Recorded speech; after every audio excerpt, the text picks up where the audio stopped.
Olá, fique à vontade e seja muito bem-vindo, pois começa agora o Tela 1. Olá, você vai acompanhar com a gente um Tela 1 especial sobre a temática dos grupos que mais sofrem com injustiças hoje em dia. Isso mesmo, Gabi. Gays, lésbicas, transexuais e as mulheres mostram em depoimentos feitos à nossa equipe como lidam com problemas como o preconceito, a violência, o assédio sexual e até mesmo a própria aceitação. É isso mesmo. Fique com a gente, eu sou Gabriela Menta. Eu sou Davi Carvalho e o Tela 1 está no ar.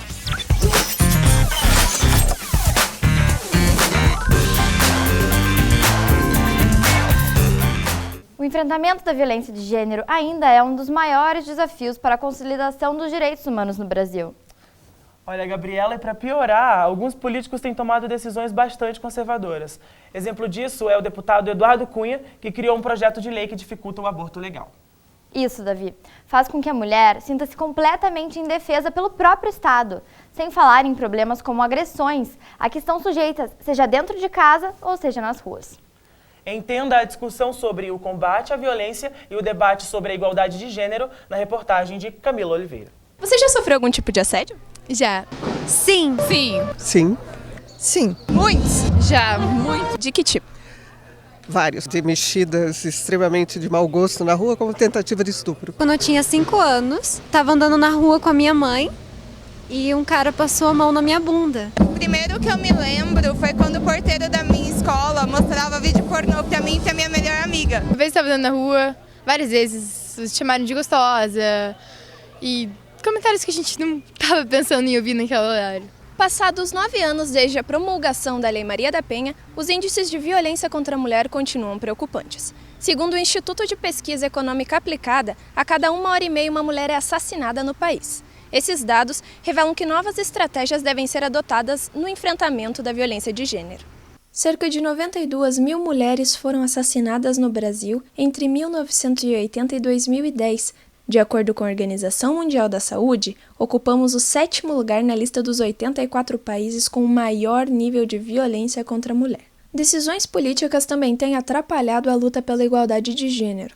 O caso mais recente foi a aprovação do projeto de lei criado pelo deputado Eduardo Cunha, que dificulta o atendimento a vítimas de estupro e o acesso a substâncias consideradas abortivas. Desde então, milhares de mulheres saíram às ruas para protestar contra o projeto. A manifestação de hoje é importantíssima, inclusive para que as mulheres consigam se informar do que está acontecendo. E não só as mulheres que podem ser vítimas de estupro e engravidarem, mas todas as mulheres. A caminhada teve início na Praça Santos Andrade, passou pela Catedral Basílica de Curitiba e terminou na Boca Maldita. Um boneco simbolizando o deputado foi queimado ao fim da manifestação. É nossa escolha! Alguns avanços têm ocorrido nas últimas décadas, como a criação da Lei Maria da Penha, a aprovação da Lei do Feminicídio e a edição deste ano do Exame Nacional do Ensino Médio. Não à toa a campanha do primeiro assédio, que se iniciou nas redes sociais, tem tido tanta repercussão, também porque as mulheres hoje elas estão mais empoderadas, pelo feminismo e etc. que nos une. No entanto, ainda há muita coisa a ser feita. Primeiro, por exemplo, uma lei que exija salários iguais para homens e mulheres, a participação das mulheres na política, então cotas para as mulheres no parlamento, tudo isso vai fazer com que a gente caminhe para uma igualdade de gênero maior do que a gente tem hoje. E quem também atravessa por momentos complicados, onde pouco se discute, mas muito se reage na sociedade, são as transexuais mulheres. Elas nascem em um corpo ao qual não pertencem e desde muito cedo o preconceito é o problema mais grave que enfrentam. E é um problema como esse que faz a vida dessas mulheres ser uma batalha diária. Mas o que é ser uma mulher trans? E o que elas esperam do futuro? Uma professora, uma maquiadora e uma decoradora contam os desafios de ser uma mulher trans. Começou com 16 anos, eu antes me considerava gay, tive uma fase de descobrimento, assim, que eu ainda me considerava gay, aí depois com 16 anos veio essa questão toda de ai meu Deus, eu quero ser mulher, comecei a querer pintar unhas, a maquiagem e tal, e daí foi só ficando cada vez mais intenso, assim, cada vez mais forte. Meu processo de mudança, eu acho que ele foi interditado né, na minha adolescência, quando eu percebi que eu não ia conseguir sobreviver realmente socialmente.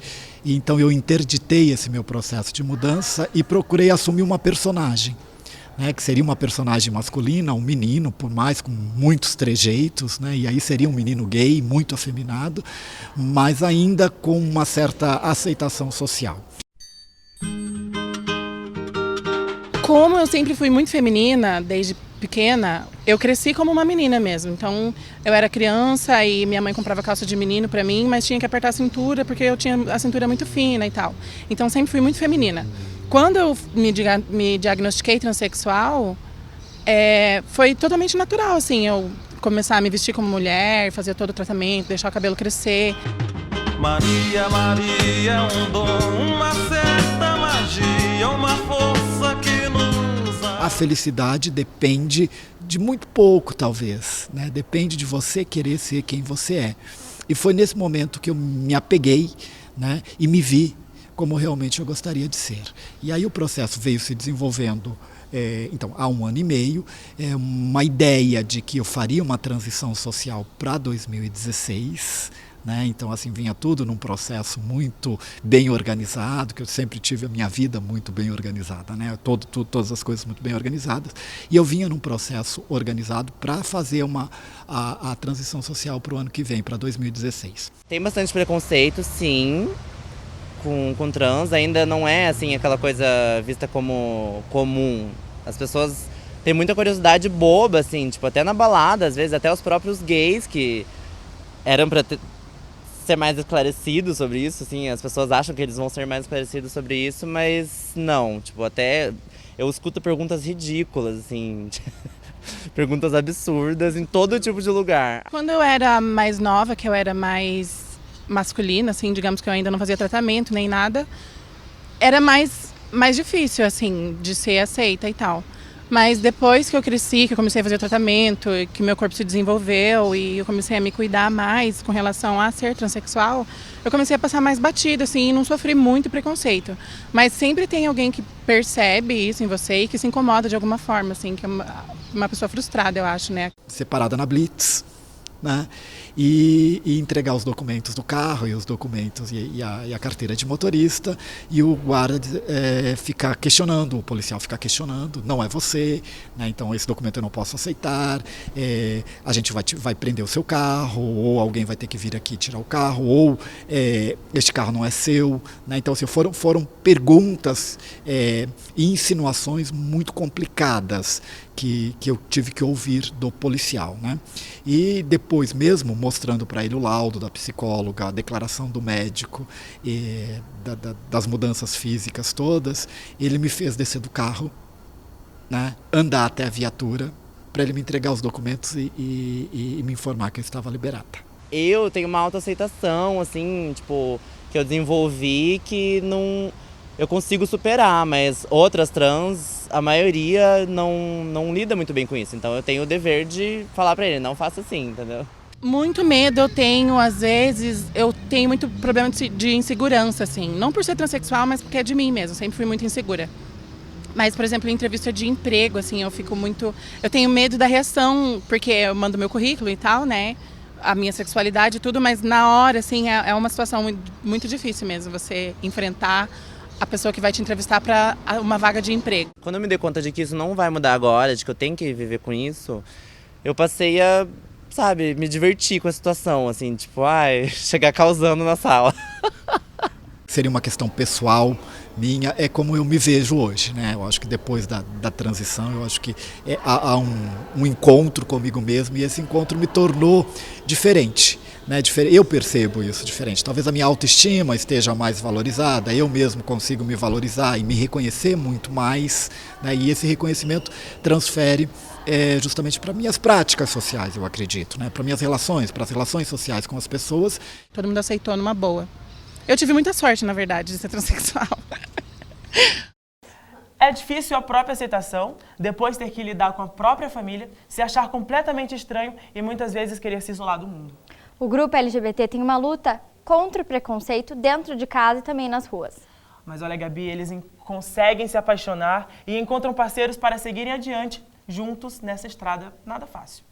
É isso mesmo, Davi. São os desafios de ter nascido em uma sociedade que resiste na aceitação de gays e lésbicas. E agora você confere os depoimentos de casais gays que contam pra gente como é ser gay nos dias de hoje. Inclusive, foi com mais ou menos 12 anos. Eu, lógico, já tinha certas dúvidas, mas com 12 anos eu já sabia, digamos assim, que eu era. Eu tinha uns 13 anos, mais ou menos, e daí eu comecei a ver que não era menino que eu gostava mesmo, assim. Quando eu tive certeza mesmo é quando eu dei o meu primeiro beijo com um menino. Foi uma confusão, não tem como negar isso, que ao mesmo tempo que eu estava querendo aquilo, eu tinha meus pais, a sociedade toda em si, querendo que eu fosse, de certa maneira, de seguisse a linha como eles queriam. Inicialmente eu achei que eu era bissexual, daí eu vi que não, eu só me interessava por homens mesmo. Contei meio cedo demais, na verdade, eu me arrependo um pouco. Contei pra minha mãe. Eu acho que a sexualidade é uma coisa mais fluida, assim, hoje eu me identifico como mais gay, assim. Quando eu saí do armário, eu saí como bi também. Foi um tempo um pouco difícil, né, de assimilarem isso, entrarem em contato, ver que não é um bicho de 7 cabeças. O maior medo da minha irmã era que eu, cortasse o cabelo curto. Eu me descobri mesmo, deixei, digamos, isso aflorar a partir dos meus 13 anos. E a partir daí eu comecei a olhar para os lados e verificar se aquilo que eu estou fazendo era certo, se eu me opondo diante das pessoas, da pressão, estava correto eu me prender. E generalizando bastante, Curitiba é um lugar bem aceitável. Eu já morei no interior e o povo fala, querendo ou não, sendo conhecido ou não, sendo amigo ou não, o povo fala e fala mesmo. E aqui por ser uma cidade grande, a gente consegue, vamos dizer assim, se disfarçar mais. Tanto que nós não somos só o único casal daqui. Tem vários casais, tanto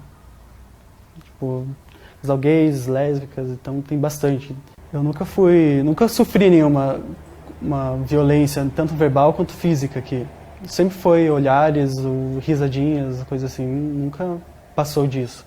Então, a julgar pelas minhas experiências, eu acho que é bem tranquilo aqui. Tem lugares e lugares. Nos lugares que eu vou, geralmente, eu sou bem aceita. E eu também não tô nem aí pro que falem. Mas teve uma vez que eu fui no mercado e ouvi uma mulher falando sapatona. Entrou por um ouvido e saiu pelo outro, mas...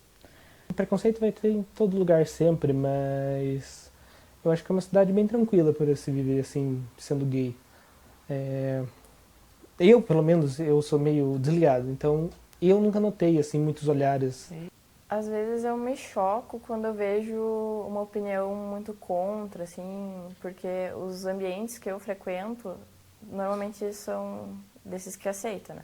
Balada, sempre, LGBT, e eu faço faculdade na Federal, né, então lá eles são bem sus, assim. Tem, assim, aquela questão de sorte, às vezes, né, de, você tá no lugar errado, tem uma pessoa ali, vai lá e faz, mas no geral, eu também não sei se, por eu ser mulher, às vezes, sabe, é um pouco mais fácil, assim, porque você tem essa questão dos homens, principalmente homens, né, vendo duas mulheres juntas como um negócio sexy, assim. Eu acredito que há lugares que você pode ir tranquilamente, que pessoas vão te receber, vão conversar contigo, até perguntar, nossa, vocês são um casal tão lindo, como vocês se conheceram? E tem aqueles lugares que já você tem que criar um certo controle do que se pode ser feito naquele lugar, né? Eu particularmente acho que aqui é bem tranquilo de se viver. Não dá para simplesmente ir em qualquer lugar agindo da maneira que você quer, porque vão ter os olhares, os comentáriozinhos, aquela coisa desagradável. Mas eu acho que é uma cidade boa, assim, para ser gay. Terminamos o Tela 1 de hoje com a frase de um jovem cantor que diz: de amor que eu vou viver, ninguém entende, enxerga, que o amor não tem artigos. Se são eles ou elas, se somos nós ou indefinido. Se são 2 barbas ou 2 seios, se são 3 lábios em devaneios devoráveis. A canção se chama Nova Bossa, do cantor Phil Veras, e é com ela que a gente se despede. Até o próximo Tela 1. Tchau. Até mais. Tchau. Escuro desse mundo obscuro que não quer ver, que não quer ver o amor. Meu coração cansou, mas eu vou mais além, vou mais além. O amor transpassa o ser.